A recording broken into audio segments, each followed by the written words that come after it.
everyone. Welcome to Rotor Talk Live, Season 6, Episode 13. Very special guest, Kelly Shores from Ready, Set, Drone. Kelly, how are you this evening? I'm fantastic, and I cannot believe it's Season 6. That is commitment right there, Bill. I tell you, I've missed very few shows, and it's Yeah. even through vacations, I've managed it so I'd be back here on Tuesday and Sweet. crank out a show, and when I didn't, I would pre-record something and have it out there. So there was always something going on Tuesday night at 8:00, which it's great. It's worked out Consistency real is the well. key, right? That's Yeah. what people want. That's what Exactly. people want. Well, I see we got Michael from Fly Zone in the audience. We got Lauren in the audience. We got Michael Wright from Texas Architecture Drone Guy, Fly Guy Merrill, Drone Views Media. It's awesome. Leonard? Yeah, got a good showing tonight. And first of all, I heard you are going to be at South Florida Drone Meetup. I am going to be there. Yes. Are you going to be there? Unfortunately, no. I believe me, it's exactly where I wanted to be this weekend. But we had one of those once in a lifetime projects, all hands on deck at work kind of a thing. Yeah. Those always come up when you have something you really want to do. It never fails. It's just like it's always like before the day before a holiday. Right. I get handed something to do and got to get it done before the end of the day, kind of stuff. It's the same kind of thing here, and it's one where it affects all the batch jobs that we run at public supermarkets, and everybody's like a domino effect. If you didn't get it done, it would tumble. Yeah. You got to have these batch jobs have to run, and it's a scheduling system for it, and it's just like it's been crazy. I've been working 10, 12-hour days. So how can you use a drone to fix that, Bill? Yeah, trust me, I've tried to figure that out. I've kind of scratched my head several times trying to figure that out. But that software that's doing this stuff, it's mind-boggling what it does. I mean, and I've been in IT for 30 years, and I can't even figure this stuff out. It's just over my head. But no, we were there last year, and we had such a good. It's only about a 3-hour drive from where we live. Yeah, I was gonna say. So you're over on the west side, right? Right, we're over on the Gulf side on Tampa, near Tampa. And it was really about a 3-hour drive over there. It was a wonderful drive, no interstate, which was real nice. I love. Oh, that. So really pretty drive too. Oh yeah, it was real nice, and it was a great place, and we just had such a good time last year. It was so much fun. And I'm super stoked. I can't wait to go. I know, Captain Ray puts on a good show, and Maddie's going to be there, and I've actually seen a lot of people come in from other places. I think Brad's going. I think Michael Wright's going. So a lot of people flying in. We're flying into Orlando. Chris is coming with me too. Sunrise Water Media, Chris, and we're gonna fly into Orlando on Friday. We leave pretty early. We leave Austin at like 6:45 a.m. or something. So we get in pretty good time.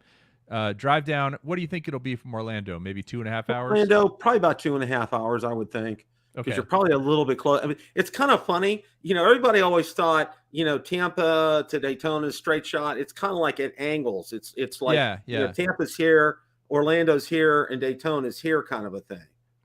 So, what are you in Tampa proper? Like what? Or like, because my grandparents used to live in Dunedin. Oh, I know exactly where that is. Where that is? Yeah. My wife's sister used to live up there. And it's real pretty.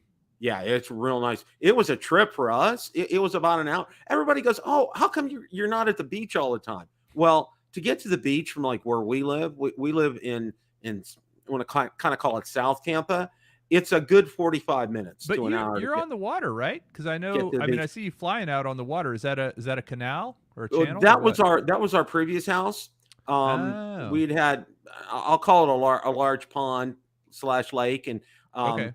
Yeah, one of the reasons we ended up moving was the developer was going to be filling in part of it and building homes. And really? Yeah, it was a man-made thing. It wasn't part of the. Yeah, that lake was man-made. Actually, that whole property back there, it was fish farms way back in the day. Okay. And one of the guys that owned the property behind us before he sold it to us found out there used to be a grass strip and planes used to land there. Like crop dusting kind of planes. and they used it for cattle. There were cows back there. We had cows come up to our fence. Our dog went nuts. Yeah, really, Cows but coming really up to the nice fence. to not have anything behind you other than water or cows or no neighbors to worry about. You could fly your drone that direction. I mean, Mhm. that's I guess I didn't know you had moved. How long ago did you move? It was two. It's actually 2 years ago this Friday, Okay. and we moved into it's called Valencia del Sol. It's kind of like middle class retirement community, So and you it's have to so be nice. We have over a certain age to live there? 55 and over. We have Okay. an on-site restaurant. We have a pool that'll knock your socks off. Everybody Uh, drives golf carts around. Everybody drives golf carts. We have bocce ball courts, Oh, nice. tennis courts, paddle ball, I love some bocce dog ball. run here. Just incredible area. Well, right now, unfortunately, in Florida, and when you're around a body of water, you really got to watch out right now because it's gator mating season, and they've Oh, been yeah. super active. Like, well, down our street, my wife and I, we love going out for walks, Yeah. but it's like right now between dusk and dawn, that's when they're the most active. Right. Somebody spotted one about 8:30 at night the other night on Monday night. We got a message. They didn't take a picture, but it was see, they hiss when they come out because they're trying to attract the females because it's mating season. Yeah, you don't Yeah, want to it's get in the way of a mating gator. That would not be no, good. no, no. And they've been super aggressive this year. I mean, there was down south of us in Fort Myers, there was an 85-year-old lady who was walking her dog by a pond. The gator came out of the water initially trying to get the dog, but got the lady and took her under, and she died, Oh, unfortunately. wow. Yeah, Yeah, that yeah. wouldn't be a fair fight. Well, I don't know if you've seen any of Ray's videos, but it's funny because I posted a picture of a gator trapper who's in the area. Ray goes, I know him. Ray's actually been out on several gator hunts. Really? It's just yeah. So, Oh yeah, you got to watch some of his videos. It's crazy. And but then you can't. I mean, it's kind of like we have a lot of deer in our neighborhood. You can't just poach a gator right there. I mean, you couldn't shoot it, right? well, you get permits. Okay. Okay, yeah, And, that's what I'm and saying. It's not something that you can just go out. You have to have, yeah, right. You have to be licensed to do that. I mean, the state issues so many permits to do that. And a lot of people think, oh, the old thing is they'll relocate them to another area. They don't do that because you may be taking an adult male who's too old right. and the younger ones would just have a field day with them. I mean, they're known to eat each other too. Yeah. No, they don't you mess know, around. so yeah, they really kind of don't mess around. Well, I ended up it's real nice because there's a dead end up. I mean, like 5 minutes from us, and it's just a perfect area to fly drones. That's where I've been flying. So instead of walking out to the backyard, it's about 3-minute drive up there. Nice. It's real nice, peaceful, quiet. Don't have anybody bother me up there. I like it. It's a great area to do it, and it's good enough where and I'm flying over unoccupied area, which is great. Yeah, And nice to have that open space. yeah, it really is. So Did you see what Sean Geeks Fauna said? Mr. Croc, please stop eating me until I get my permit. I can't really shoot back until the permit is here. So yeah. Well, so Well, what is your drone of choice these days, Bill? What's my your number drone one choice favorite? is Mavic 3. It's just and it really kind of, I mean, it's knocked my socks off since day one. Yeah, But it's what amazing. really knocked my socks off was I took it to do, I'll call it a twilight early night flight Okay. around where our pool area was in the clubhouse, and the video I got back from that, I mean, my jaw just hit the ground. I mean, Yeah. it was just amazing. If you have some pretty color in the sky, it's going to really catch it. Yeah, it did. And just I bought 2 batteries for it, Kelly. And you know what? I've never exhausted one battery on a flight. Really? Yeah. I mean, you're up in the air for 25 minutes. That's usually plenty, right? Yeah, you've gotten your video, you're done, you're ready to go. And well, the one thing that I did like was, they added, I'll call it a semblance of waypoints. I think waypoints on the Mavic 2 were better than on the Mavic 3, but still, they got it. It's like I said, don't look a gift horse in the mouth. Yeah, that's a fairly recent, like in the last few months, software update too, right? Yeah, From yeah, the fly out. it's just been recently that they've added that, and I really have liked that. The other one that is in my stable is the Mavic 3 Pro, Mini 3 Pro, and it just every time I think I can't fly that drone because it's too windy, it'll go up there and hold its own, Yeah, and yeah, and it is insanely good in wind and so simple. As a matter of fact, I just actually had the opportunity to go to England and met Geeks Fauna in person. We had lunch together, had a great conversation. He's going to be on my show first Friday of in April, which is not this Friday but next. Anyway, I didn't even end up taking a drone to the UK, mostly because my baggage, I had too much stuff already, and my wife was like, "We got to travel light," and I agreed. And we took the kids. We basically each had a carry-on, and we had one duffel bag that we checked, and that was so my daughter could go. She loves going to thrift shops, so she could go to English thrift shops and buy a bunch of stuff to sell on Poshmark. So we did that, but I didn't end up taking the drone over there, and it's kind of good that I didn't because the weather was cold and rainy the entire time we were there. There were a couple of days where the sun kind of poked out, but it wasn't going to be pretty footage. It was more, I was telling Chris earlier today, actually, I was talking to him about it. And one of the things I was like, I only wish I'd taken it to say I flew a drone in England. That was kind of the only thing I have to go back so I can say that at some point.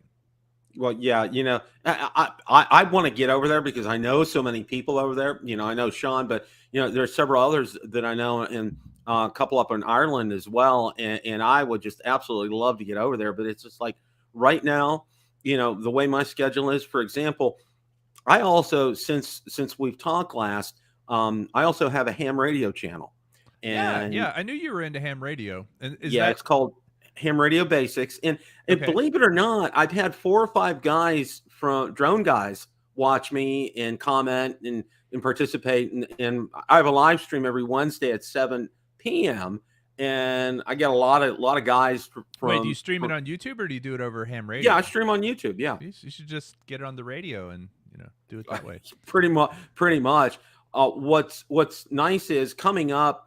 Every year they have a couple 3 big, they call them for lack of a better term, like conventions or hamventions. And the biggest one is coming up in Dayton, Ohio at the end of May. Okay. And what's real nice for me is Dayton, and exactly where this is, it's in Xenia, Ohio. And Xenia was like about a stone's throw away from where my 2 older children went to college. So I know that area like the back of my hand. What it's less than an hour away. Yeah, it's near Dayton, and it's less than an hour from Columbus. Oh, I was about to say, is that near Columbus as well? That's actually kind of pretty because it's lots of trees and kind of hilly there, right? There's some rolling hills. It's real nice. So we're going to stay in Columbus. We're going to kill 2 birds with one stone. We're going to finally get to meet our second granddaughter, who we never met. Nice. Spend some time with them, and then like Friday, all day Friday and part of the day Saturday, go out to Dayton to do this. And I've rubbed shoulders with it and have gotten to know a lot of the YouTube guys over in ham radio. And I got to tell you this, they are great people. They are just like so friendly, so nice. Just that is really true across the board. And I say this on almost every show, but when you start looking at the people in this chat and that come to my live streams and come to Spin Up and go to the South Florida Drone Meetup, I mean, these are all guys you want to hang out with, guys and gals you want to hang out with. I just wish there were more gals involved. There's a small but awesome minority. But right now, pretty much, I feel like, especially I've seen a few times when there have been things like fundraisers that have been going on. Someone's had some sort of a problem or whatever. Everybody just chips in, whether it's everything from just a really good thought, supporting somebody emotionally, and then down to giving money. I've had people donate money to things, not specifically for me, but more for something that I was like, hey, we should try to help these people. And everybody chips in 10, 50, $100, and it's huge. Yeah, we've had a guy. For example, he was my first interview that I did on like what I do on Wednesday nights is I interviewed somebody from the ham radio community on YouTube, and the first one I did, he was recently in a car accident, just Okay. had to have surgery, and one of the other guys put a GoFundMe together, and people jumped right on that. What was real interesting for me, where I got, I figured, since I've been around social media for a while, I kind of figured, it probably shouldn't be too hard for me to get some traction with YouTube. And it really surprised me how quickly I'm up to about 1,400 subscribers. I don't have the hours yet, but I'm pretty impressed with that. And yeah. I've always wondered about starting a second channel. If a second channel is a little bit easier because you kind of know more what to do. Plus, you have people that already follow your first channel, so they might subscribe to your second channel. But I do have a question. I mean, just in very basic terms, what is ham radio? Because I've heard the term. I know Citizens Band Radio, right? CB radio, and I think ham radio is more of like an AM frequency that goes global. Is that right? Well, kind of, sort of. What I tell people is there's, for instance, local is UHF, VHF, and there's a device called a repeater, which you've seen guys with the handhelds, okay? Yeah. They're called HTs or I hand remember talkies. UHF and VHF because that was how you changed your TV channels, right? Your top dial was your VHF, and then on the bottom you put it on U, and then on the bottom you had like a whole bunch more numbers, like 26, 39, because the top channel only had like 12. Is that right? The VHF has 12 frequencies. Yeah, that was the bands. And when you hit a repeater, you can talk to somebody that's maybe 100 miles away, through hitting a couple of repeaters, which is real interesting.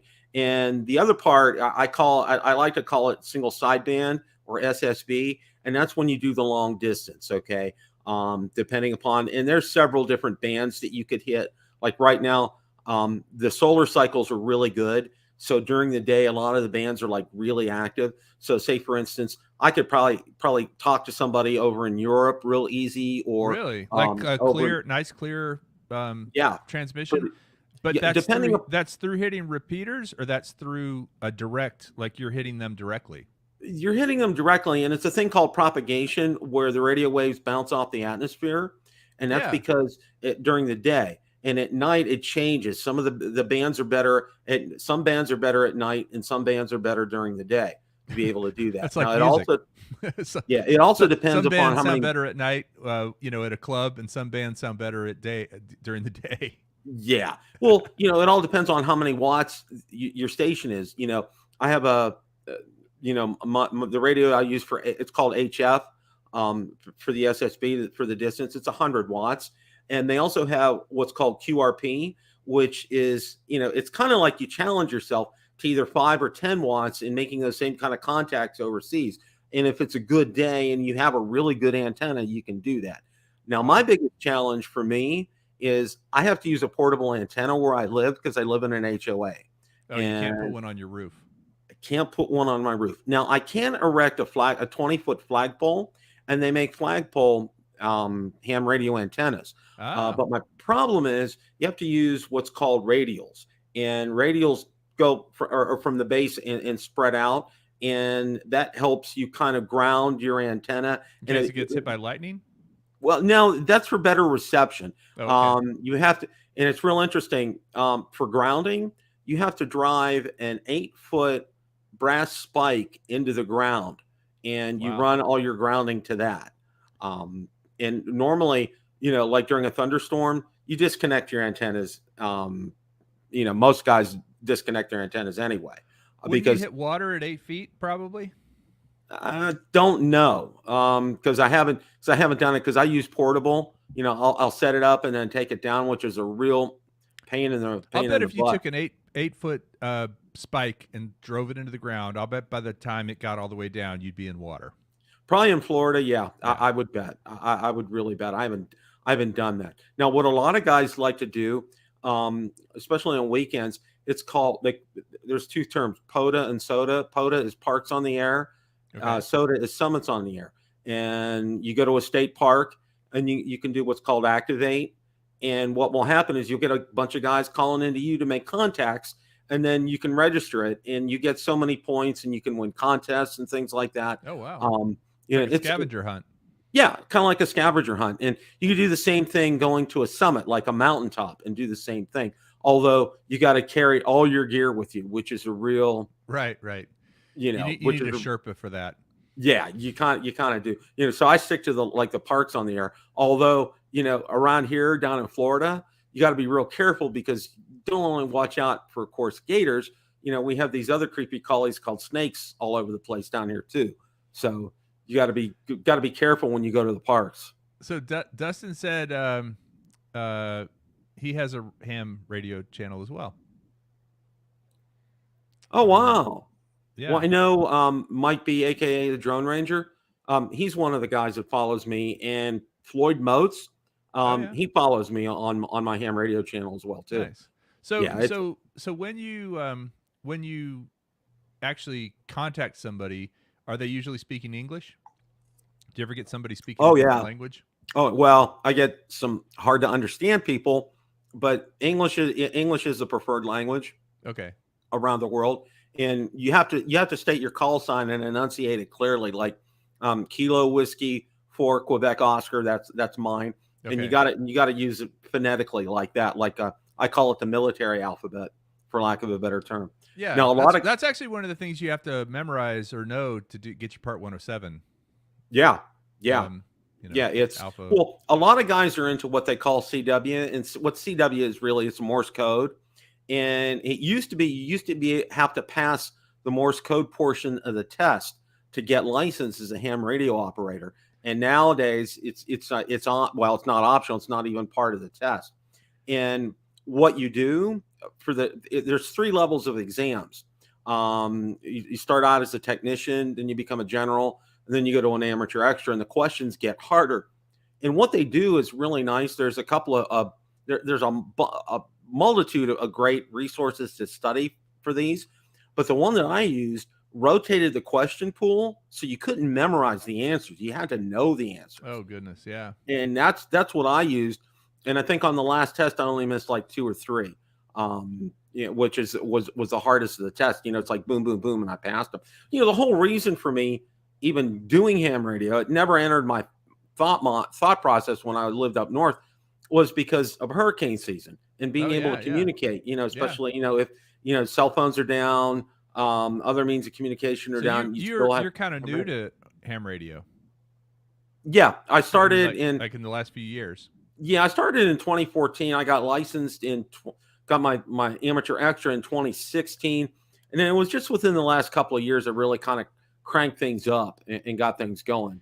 You know, I don't know if you know this, but and I don't know the details. Maybe somebody in the chat can tell us, but that for FPV, if you're operating a transmitter, like an FPV transmitter, at least an analog one, I think you're technically supposed to have a ham radio license to actually operate that. Yeah, Ed Ricker went out and got one. Yeah, that's right. Ed and I were talking about that, and he said he did do ham radio, but that was because you have to have the ham radio license to get to fly FPV. You know, I think that's one of those really abstract, deep in the weeds kind of laws that nobody is ever going to enforce, but by, you know, rule of it, that's what you're supposed to do. Yeah. So, you know, one of the things I wanted to ask you is, you know, and it's just everybody's talked about it, and I know the guys, Ron and Marcus, had a great show on it. And I forget the gentleman's name. I think he's French. You know, they talked about they spent a whole show on remote pilot and community-based organizations and all that. Yep. And you know what? You know, it was a good show, and it really kind of level set things. But I want to back up just a quick second here. I wish the FAA would be like the FCC. Okay, as I can tell you in my dealings with ham radio and the FCC, they are so much more organized than the FAA. They have their act together. They know what's going on. For example, like license renewal, I get online. You know, I pay my $20, and I'm good for another 10 years, and that's all I have to do, and I'm done. Which I think is great. And there's a lot of processes with the FCC are much better than FAA. Anyway, okay. My Well, question, you know, I mean, that's sort of true for your 107. You just have to go to the website to renew your part. Once you've taken the in-person test, you renew it online every 2 years, and it's a yeah, pretty simple thing to do. yeah. Well, you know, what I was saying more was in terms of policies and processes, you know, with the FCC that kind of really have their act together. And, you know, with the FAA, it reminds me of, you know, 20 guys running around like crazy trying to figure, you know, trying to put a light bulb in. I mean, it's just, you know, the whole thing with remote ID has just been disorganized, confusing, people not knowing, you know, what they should do, kind of a thing. And I'm real glad Ron and Marcus had those guests on. I think Greg was the guy's name from, I think it was Drone Pilot Institute. Yeah, I'm yeah. not, Somebody, John Kay said it was Greg from Drone Pilot Institute. yeah, and it was a very good show, very informative. And Is I've he the told guy that's people, in all those ads? Like I get those ads all the time. Do mm-hmm, you want to know how to make money with your drone? That guy. mm-hmm, yeah, Okay, yeah, I know who it yeah. is. Well, you know, you know, and they talk about community-based organizations, and you don't have to become a member of one to be able to use their facilities and everything. And there's been a lot of angst because um, I was a member of the Aircraft Modelers Association for a while, Right? Yeah. Yep. and you know, and there's a lot of angst there between that and the drone community, and you know, I just wanted to kind of get your thoughts on all this, because you know it's really going to kind of change the whole landscape of, you know, being able to go out and fly your drone. So, I was just texting back to I think Mark was saying no, somebody was talking about the new oh yeah, Mark was talking about the new goggles, Integra and T2, the little new remote that came out. I almost ordered that second remote, but decided not to, because the second what is it called, the little thing that you have The to hand turn around. controller. Yeah. Yeah. I never used the first one, and so I'm like, why would I order the second one? But in response to your question about, I guess, AMA and FAA and new laws that are coming down, all that sort of thing, I really actually, I mean, I get a lot of communication. So I'm an AMA member. I get a lot of communication from them. I think they put out decent content. I sometimes look at it. You actually have to be a member to join. There's a local club here in Austin called the Austin Aeronauts, and in order to fly on their field, you join the Aeronauts, but in order to join, you have to actually be a member of the AMA as well. And I think Right. that's because they're a community-based organization, the CBO, that I'm not exactly sure how all that works. But I mean, ultimately, for me, this is my philosophy on flying drones, whether it's FPV or camera drones. It is to just always use common sense, follow the basic rules as far as not flying over people. And I know there's exceptions to that now, not flying near an airport, not flying obviously near manned aircraft in any way, asking people if it's okay, if there's, you know, if you're someplace where you're flying where there's a lot of people around, hey, I'm doing this, explaining yourself, just being a good ambassador, right? Because I think if you're a good ambassador for this hobby, it ultimately gives people a really good impression. I'll give you a great example. So I was in Colorado with Sean Oz and Ed Ricker. You mentioned him earlier.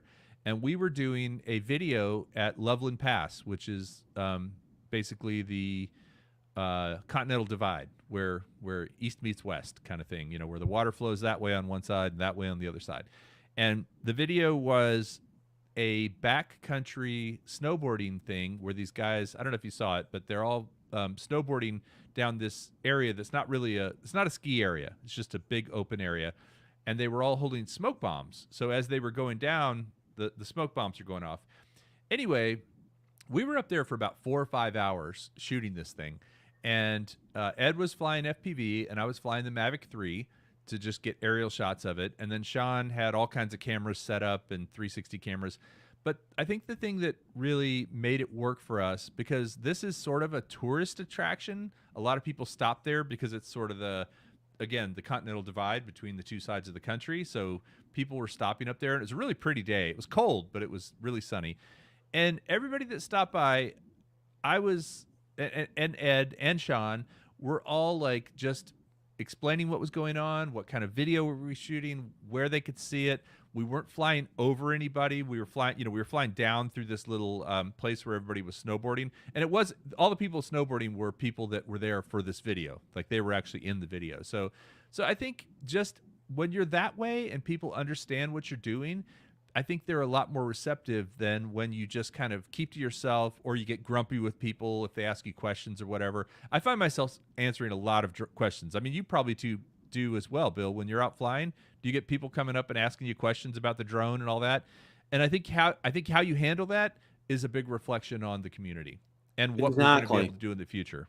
Exactly. For example, I've been approached several times because where I fly at now, it's the side entrance there's a sister community right next to us. Mm-hmm. And there's a lot of people coming out on their bikes and everything. And, I'll engage them. I'll talk to them for a few minutes and, just in a real nice, calm voice and everything. And several have asked me, what are you doing? And I tell them, first of all, I tell them, I have a drone channel, and I'm out filming another video. I'm doing you hand them a sticker. Yeah. Like and subscribe.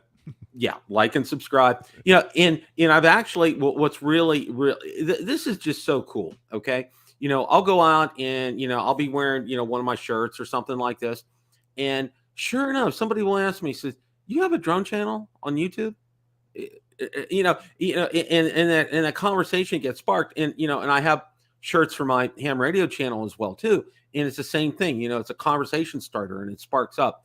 What's real interesting, how for like my ham radio channel, I know one thing that I wanted to mention to you was I found where I got my best growth social media wise was on Twitter. It exploded. I mean, I just had a few followers, and then there's a large part of the ham radio community is out on Twitter, which was really interesting. I mean, even more so the drone community. I'll just put it out there. Chris actually does Ready Set Drones Twitter for me because I can't stand Twitter. So yeah, but I mean, you may be right. Oh, look at this! I have this fancy webcam that follows you. I didn't realize. Oh, it's following. Wow. Going back to that idea of starting a second channel. Actually, funny thing. So Chris and I today assembled an electric bike, an e-bike that I got sent for Ready Set Drone. Now, if I do an e-bike video on Ready Set Drone, it probably doesn't get the views I'd like. It's not what people come to the channel for, right? They want to see drone content. So I've thought really hard about wanting to actually make a secondary channel for things like that, because I love electric skateboards, electric bikes, like anything that kind of does that. But I've been hesitant because I feel like, would that cut into my time for making videos for my primary channel, or would it be an opportunity to grow something new using the knowledge I already know and kind of like start over, start like, gee, I wish I had done this when my channel was smaller. Now that you have two channels, Bill, what do you think about that for starting your ham channel? Do you feel like it takes away from your drone channel, or do you think it kind of helps and complements it? I think they complement each other. It's like, I'm going to be doing, filming a couple of unboxing videos. I'm going to be doing a couple ones for my ham radio channel, and then I'm going to be doing one for my drone channel. Or on the weekend, I'll be going out and flying, and when I come back, I'll set up the antenna and, do another video for that. And one of the things that's really helped me, and I know a lot of people are really kind of taken aback by it, but YouTube Shorts have been, I think for me, it's been a good vehicle. For example, they get a lot of views. I mean, they can get a lot of views. It's surprising when you put a short out. Okay, just real quick, Bill, I know I interrupted, but I just want to say this go ahead. For context. You could spend days, weeks, even months working on a video, and you put it out there and it doesn't get the views you were hoping for. And then you spend like literally 3 minutes putting a short out there and it gets thousands of views. And it just drives me crazy. I'm like, but other times your shorts don't get many views. So it's kind of like, it's really random. What do you think causes that? Well, for example, I'll give you, what I've done with some firmware updates for the Mini 3 Pro, I'll have the controller set up, and I'll just, I'll make it 30 seconds and I'll say, this is firmware update v.1. Da da da da da da da, and it's going to handle the da da da da da da da, and then that's it. Okay, I'm getting 1,500, 2,000 views just for 30 seconds. Yeah. Versus hours and hours of work. Yeah, that you versus put into a regular video that exactly might not get that traction. Yeah, well, that is really funny. One of the other things I wanted to kind of talk about a little bit, and I've kind of talked about it a little bit with Ron and Marcus, and they kind of agree with me, is, the massive, I'll call it growth for, for drone channels on YouTube. It's just, exponentially since you started, since I started, and Billy started, and Ken and everybody, it's just gone boom. It's yeah. In views, I think because of that, okay, because it's so spread out now. Okay. I used to like get 5,000 or 10,000 views on a video. I wouldn't even think twice. Okay. Yeah. And now it's like, I'll get 1,000 or 5,000 on it. And Marcus and Ron say the same thing. Oh yeah. No, my views are way down. It's really, you have to be, I think Chris and I talk about this a lot, but you have to, and actually I had a really good conversation with Sean, Geeks Fana, when I was over there. We talked about this. You have to be very, very deliberate and tactical in what you put out there. What kind of videos you try to put out there, because there are certain things that your audience expects from you, and there are certain things they just won't watch. And it's weird, because for me, like, I've gotten into flying FPV. I enjoy that. Like I said earlier, I just got this cool e-bike, and I'm excited to make a video about that. But if I'm being honest, I only accepted the e-bike because I wanted it. It wasn't because I thought it would be good for my channel. They're like, hey, we'll send you this, $2,000 e-bike if you'll do a review. I'm like, done. Thank you. And so they sent it to me, and I'm going to do a review, and I'll probably never work with them again. It probably won't get me a lot of views, but ultimately I think, the thing that's probably the thing that is carrying my channel right now the most, like I have this thing on my t-shirt that says strangely fun but odd. That's from my little spinner video. That spinner video gets 10,000 views a month easily. It's up in the millions at this point, and I don't even know why. It's just this little spinner. You know what I'm talking about? It has little lights on it. You've seen them. It's like a fidget spinner, but then you can throw it in the air, and it has propellers. And this shirt came from me saying that it was strangely fun but odd, and Chris made the shirt because he thought it was funny, and the Ready Set Drone logo font. Anyway, that's one of those videos that just I don't understand why it's so popular. But then I made a video earlier this year. It was my favorite camera drone for 2023, which happens to be the Mini 3 Pro, and that one is also doing really well because of the topic, right? That's what people are searching for. They want to know that I'm going to buy a drone in 2023. One camera drone, especially new people or people who already have one, or maybe they have one that's a few years old. Yeah, Michael Wright says, and throw it in the air and catch it. That's right. It's ultimately about what topics you choose. And Chris and I talk about this all the time, because there's a lot of videos we want to make.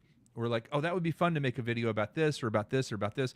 But those videos don't get views, and so you have to kind of figure out what's that balance of making a video that you are excited about and enjoy making, but you also think will resonate well with your audience. Because it's real interesting, because they're not always the same thing. Yeah, in commenting on that, for example, I went out and with the Mavic 3, there's a video that I really wanted to do, and I got it done. And then right after that, I put out a video on the Mini 3 Pro. Okay. And the one with the Mini 3 Pro, for example, I don't do a lot of these, but with the Mini 3 Pro, I did one where they're building like crazy in our development right now. We're close to 100% occupancy, which means like construction around there. Yeah, construction, and which means we'll take over the HOA, which is great. I mean, our dues are insane. But anyway, I rarely do videos like that, because mine are mostly, instructional. This has been the firmware update. Let's see how it works. This kind of a thing. Well, I go up, and I'm going up and down and everything. It did better than that Mavic 3 video, and I thought, and I put a lot of time in that Mavic 3 video. Yeah. That's the irony of it. You put a lot of time into one video, and it dies or just disappoints you. but then another video that you kind of just throw together does really well. You know, Yeah. it's Well, the Mini 3, anytime I do a Mini 3 video, if I keep it on point, it almost always does well. Well, I think, I have a group for just about every DJI drone. Okay. yeah, And yeah. the two most popular groups that I have, because, DJI never releases sales figures. And one of the, by far and away, it's my mini group. Okay. I have almost close to 20,000 on there. And then the one that follows that up is the Air 2S group. Okay. Because Oh. it's like 16, 17, It's like 18. the smaller the drone, the more popular it is. Yeah, it's absolutely crazy. And 9 times out of 10, when I'm getting a question sent to me, and what I do is on my Facebook page, I automatically kick them to say, if you have a question, email me at buildadronereviewer@gmail.com. 9 times out of 10, when I get questions, it's about a mini drone or like a Mini 3. Yeah, You yeah. know, Makes that sense. kind of thing versus like a Mavic 3 all the time. Well, I mean, you think about the barrier to entry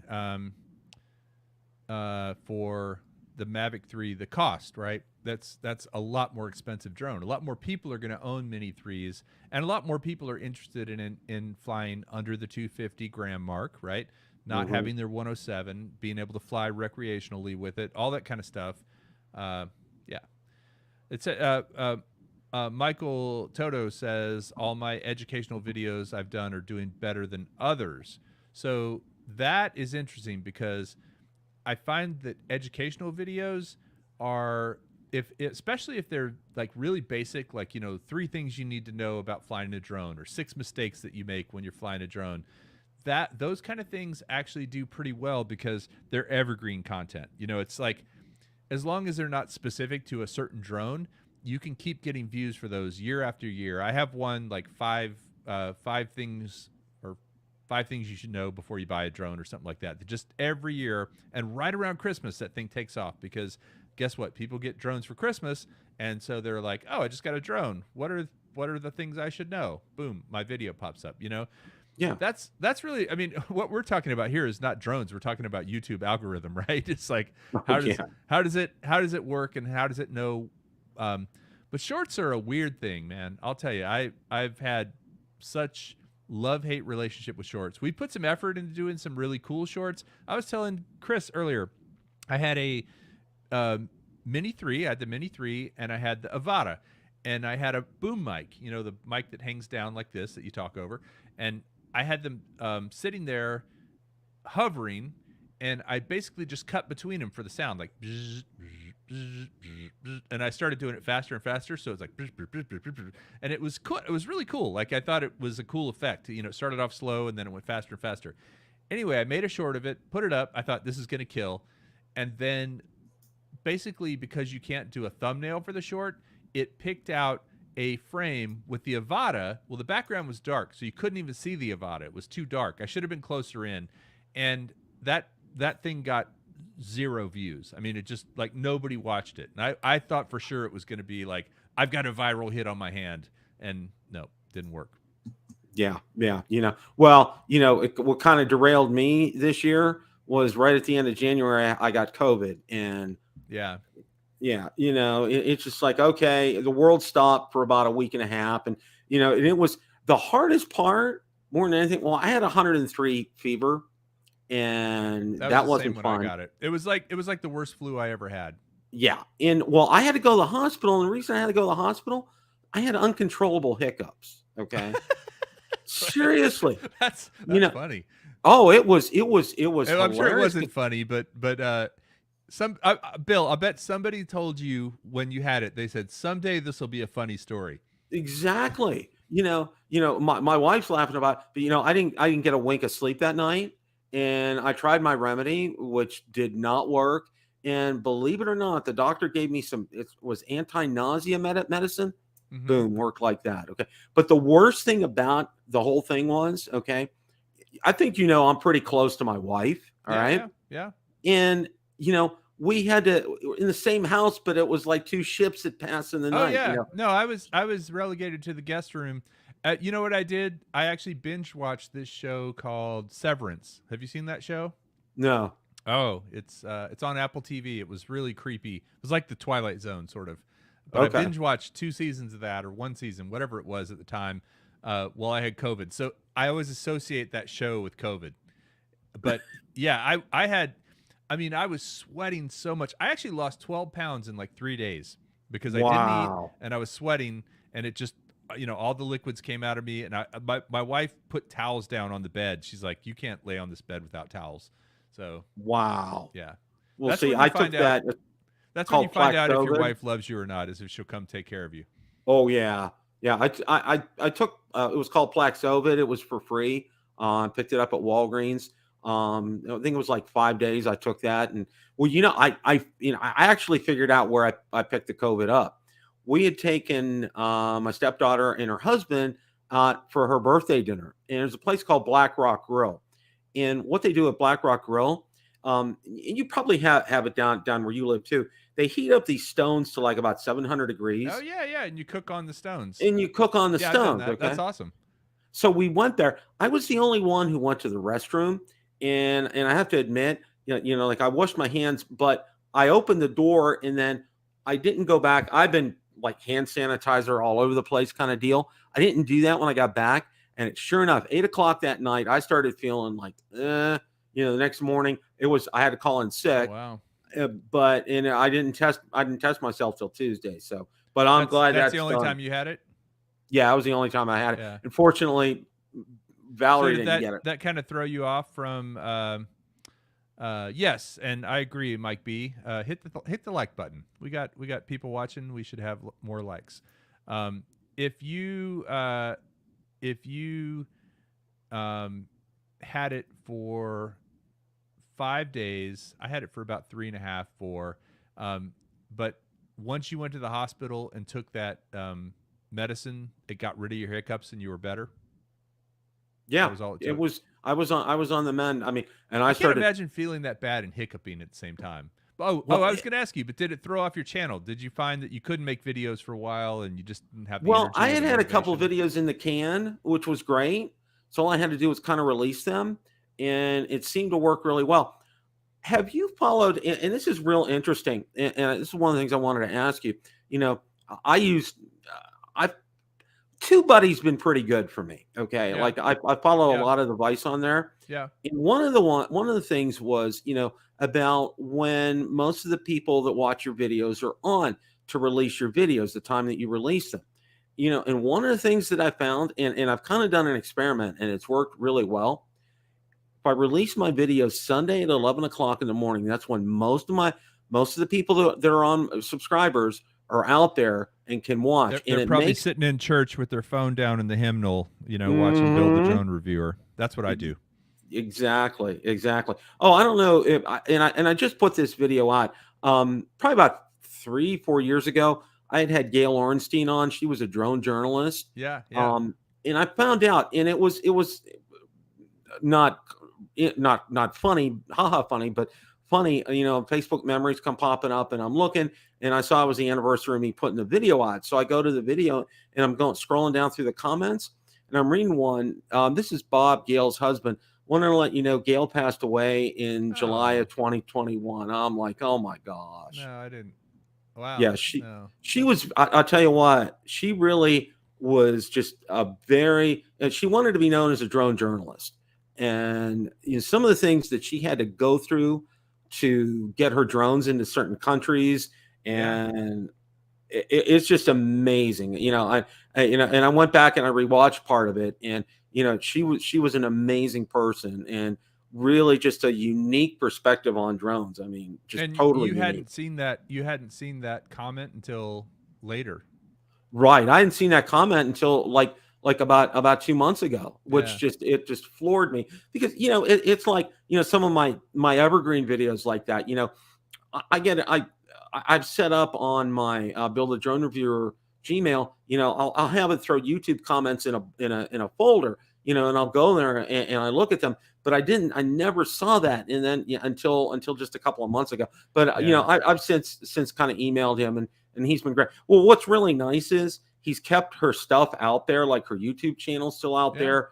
her website is still out there, so her body of work is there. So it was real, kind of sad to see that, but kind of interesting at the same time. It kind of brought back some good memories because she was a really good person. Yeah, yeah. Well, I'm sorry to hear that, but I think that it's funny because we think of drones as a new technology, but they've really been around for a while now, and now as we get into it further, you're going to start to see that start to happen. You're going to start to see people who have been in the community pass away because it's 10, 20 years old, right? Yeah. And people who were 60, 70 years old when they started doing it are now 80, 90, and it's that generational thing that I think we have to kind of keep tabs on the community and keep tabs on the laws behind it, all the stuff you mentioned earlier, because it's important that I feel like the perception of drones gets a better name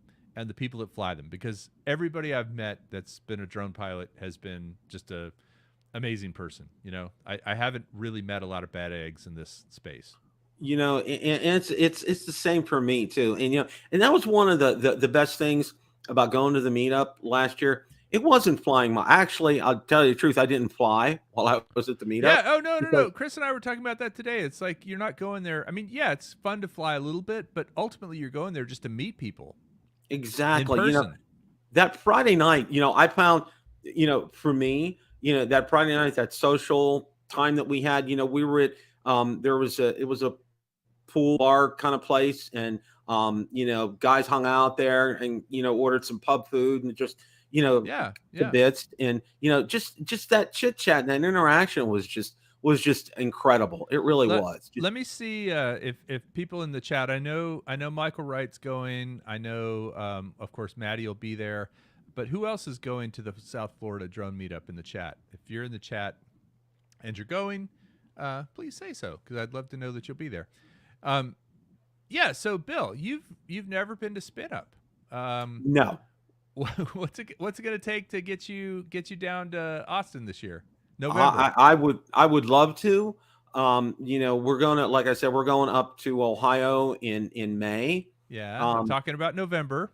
okay, and that might work because from what my son-in-law told me, which was real interesting, because not last year but the year before, they came down for a whole week from Ohio. They stayed with us for a week, Down and to it was Florida. just, it was just wonderful. And he kind of told me, for all the angst that we went through, that he thinks that they're going to be doing that again this year, which will be good. So we're not going to go. We had to make a choice because my first granddaughter's birthday's in July. It was either not go to the Hamvention in Dayton in May, Is or that what it's go in called? A July for her hamvention? birthday. So we're gonna go to the Hamvention and be able to spend some time there. And then so that might happen. That might be on Yeah, the yeah. radar. No, no, November. Actually, you know how it is in Florida and Texas. It's actually like fall and spring are really really nice because it's not too hot yet. It's certainly not cold. Um, November's kind of hit or miss, but I've had good luck. Fingers crossed with Spin Up every year so far. And I mean, you talk about a chance to meet well, not everyone, but a good majority of the people that are in the chat right now, as well as other people that you see on YouTube that have live streams. And I mean, you know, you mentioned Marcus and Ron Brown earlier, and those guys have come down every time we've done it. And I don't know. This maybe I don't think I'm going to do it every year going forward. It's a lot of work to put it together, and right now I'm still under a lot of pressure to get the location. I have to get the get the venue locked down so I can sign a contract. Everybody's saying, when is Spin Up? When is Spin Up? Where, when's it going to be? Where's it going to be? Well, it's going to be in Austin. I can tell you that. But the biggest thing is I don't want to mention the specific date until I have a contract signed, because I don't want people Yeah. buying tickets and then, oh, wait a minute, it has to change, So that's where I'm at right now. It will be toward the end of the year, probably November. That's what I'm looking at, is either that first or second weekend in November. Which again, that's really nice in Austin. A lot of other places are getting cold at that point, but obviously Florida, Austin, those kind of places, they have nice weather. Have you been to Austin before, Bill? No, I haven't. I've been to Dallas. I've been to Houston. Haven't been to Oh, I'm Austin. sorry. I'm sorry. Yeah. They're actually talking about combining Dallas and Fort Worth, and they're just going to call it Worthless. Oh, that's good. That's real. I like Yeah. that. Well, I like that. I was born in San Antonio, so I don't know if you know this, Bill. I was actually born on Kelly Air Force Base. Air Force So Base. that's why my name is Kelly. That is in San Antonio. And my dad was in the Air Force. We moved to England. We moved to Germany. I spent a lot of my youth in Germany. Then we moved to Houston, and that's pretty much where I grew up. And then I moved to Austin to come to school, and I've been here since '87, so a long time. Well, you know what I tell people about humidity? Everybody says, "Oh, it's so humid in Florida and everything." I said, "You don't even know what humidity is until you've been to Houston." Okay. Yeah, Houston and New Orleans. Oh my gosh. Yeah, I Yep. was there visiting some friends in Houston, and it was just, I mean, it was just you walk, and it was Yeah, just, you're just oh sweating. No. yeah. Yeah, Austin's certainly, it's a little further in, a little drier. It can get humid here, but not as frequently as it does in Houston. But I do hope you'll make it down this year. I would Well, love to what's see real you. nice for me is I pretty much fly Southwest all the time, and Yeah. there's a direct flight from Tampa there, which is really nice because I don't, Tampa to Austin? yeah, Oh, I don't. funny thing, because thank you, Hook 'em horns, says John K. Um, Chris and I are flying, I think, American direct to Orlando, but I also have a lot of points on American, so I was able to use some of those for this, so that kind of works out well. But good to know that there's a direct from Tampa to Austin. Yeah, there's a direct from Tampa. Yeah. Yeah, there Yeah. you go. Well, and one person I see, it's really kicking me because I really wanted to be there this year because I wanted to see you. I know Ken's going, I know Billy's going to be there. And then it was funny, Ron or Marcus goes, "Well, I'm going to be there." And I said, "Well, yeah, I talk to you every week." I mean, so it's like, right. and same with Ron. But no, I haven't, believe it or not, it's crazy. Okay. Ken had a baby girl. What was it? Probably like 2-3 years ago. Yeah. And, I haven't seen him for like 2 or 3 years. And he's 45 minutes an hour away, which is crazy. Yeah. I mean, he is crazy busy. Okay. Oh yeah. No, that guy is definitely on the upswing. And I say this all the time, despite his foul language and sort of unconventional ways. I say despite that, he is one of the nicest, most caring people I've ever met. Absolutely, 120%. I could not agree more. He has done, and I got to tell you this, and some of these guys might know this in the chat, but he has done so much behind the scenes for me and has helped me out tremendously. Yeah. It's just been fantastic, and also Billy too. A lot of people, think these guys are unapproachable and everything, but I'll tell you what, simple questions. Billy's answered so many simple questions for me through the years. He's been great. And see, that's one of the things that I want to do, and I think you probably will echo this sentiment is, kind of pay it forward kind of a thing, because I'll get these questions all day long in my emails, and I don't look at it as a burden. I look at it as a privilege to be able to help these people, because you know what, if I'm encouraging these people to fly and to do it right and to do it the right way, they're in turn gonna pay it forward and do that for others. Yeah, 100%. And ultimately, again, it's about that. It's about the way the public perceives us. And generally, I don't really care what people think. But I think when it comes to drones, there is this misconception about weapons. There's a misconception about nefarious use, and that's not what we're all about, And so every time you can help somebody out, whether it's a member of the community, like you said with Billy answering questions, or somebody outside of the community, like somebody just asking you something and not, taking just a second to answer them, or to say, "Hey, let me land and then I'll answer this," or whatever. You just having that sort of approachable mindset and demeanor, I think, really does wonders for the PR of this group. Yeah, it does. It makes a big difference, and it's so nice. And we know, one of the things that I really liked was, we're going to kind of wrap things up here, but Johnny Alfonso put out it's a spreadsheet, for lack of a better term, Yeah, I of have it. all the shows on YouTube, and Yeah. I think it's fantastic. He did it's such a great service because you get to do that. And for me personally, okay, it with the schedule I've had, like working 10, 12-hour days right now, it's like producing a couple of videos a week. Me watching videos maybe on the weekends, maybe.